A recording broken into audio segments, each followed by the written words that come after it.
Welcome, my name is Tim and this is an IDL outdoor gear review. And today we're going to be reviewing one of my favorite watch brands and models, a brand and model that I've had for almost 20 years, the Casio ProTrek Triple Sensor.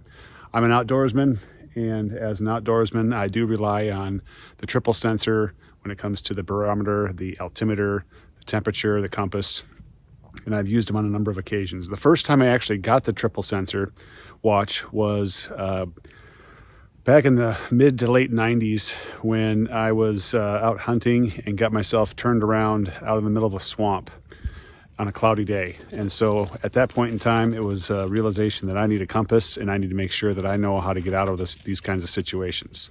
So I'm out here with my dog, my English setter. He just took off. And so we're going to go over the basics of this watch, some of the things that I like, some of the things that they're okay. But this is a watch that gets used an awful lot. I use this watch while I'm out working, doing my lawn maintenance company work. So it gets a lot of sun, gets a lot of some moderate abuse. You know, I do a lot of power tool type work with lawnmowers, trimmers, chainsaws, blowers, those kind of things. So it's not a watch that's friendly, I would think, for a mechanical watch. So I'm glad it's a quartz watch. So sit back, enjoy. I'm gonna go walk the dog out here in the woods, and I'll be back inside doing the overview with you. In this segment, we're going to talk about just some of the decision-making thoughts that went into choosing this watch. And one of the big ones is just legibility. This watch, when I first saw it, was just a shocker as far as how legible this watch was under varying lighting conditions. And so seeing this watch under bright light conditions, under twilight conditions, and also under nighttime conditions really pointed home to the fact that contrast of the hands and the dial is super important. Now, lume is also in the category when it comes to nighttime viewing, but the lume on this is really pretty poor, maybe just above poor, but it also has a built-in light. And so that's kind of the combination you get with a digital display and an analog display. But the big key feature here is legibility. So the numbers are big, the dial is big, and so for a guy like me who uses reading glasses, this is a huge determining factor as far as what kind of watch I look for. So I look for that.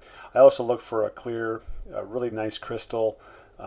This one doesn't come with a sapphire crystal, so I have to compromise on that aspect of it. But as you can see, it's a very clear display, and even the digital display under brighter light conditions is easy to read, but I was primarily concerned about the timekeeping aspects. And you know, so from that perspective, I really like the way this looks. I like the overall looks of the watch as well. The band is nice and flexible. It doesn't get too hot. It's a rubber strap, so I don't see that as an issue as well. It's not a real expensive watch, but you wouldn't tell by the features that it has. And the features are great. Stopwatch, timer, altimeter, barometer, compass, temperature. It has the remote control or the radio control feature for timekeeping, so that it's always on time. It really doesn't get inaccurate. You just have to make sure it's out in the open.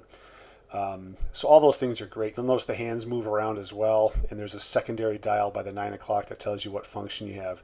And I wore this on patrol. I was a volunteer reserve deputy, sworn reserve deputy, and I had no issues with that. You know, a lot of guys would wear G-Shocks out on patrol, and totally understandable, great reputation.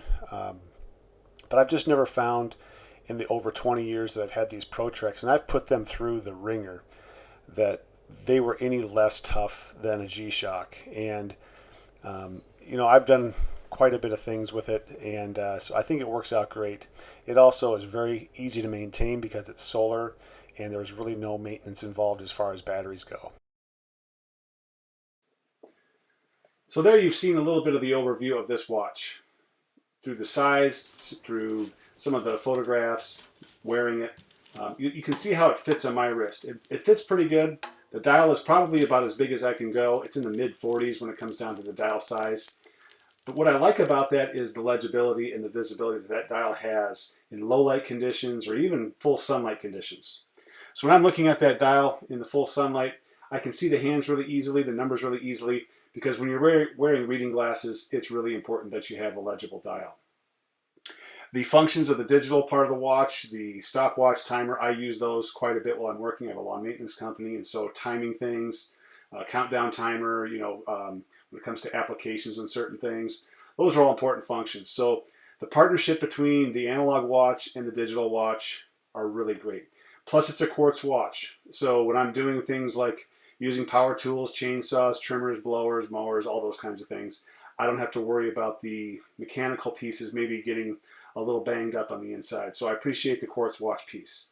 And lastly, it's a durable, good-looking watch. I think the durability is great. The comfort of the strap is great. It's a good-looking watch. Overall, I like it. And I'll hang on to this one for another decade.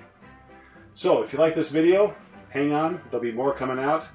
Give me any suggestions that you might have, and we'll continue to make those videos for you. Thank you, and have a great day.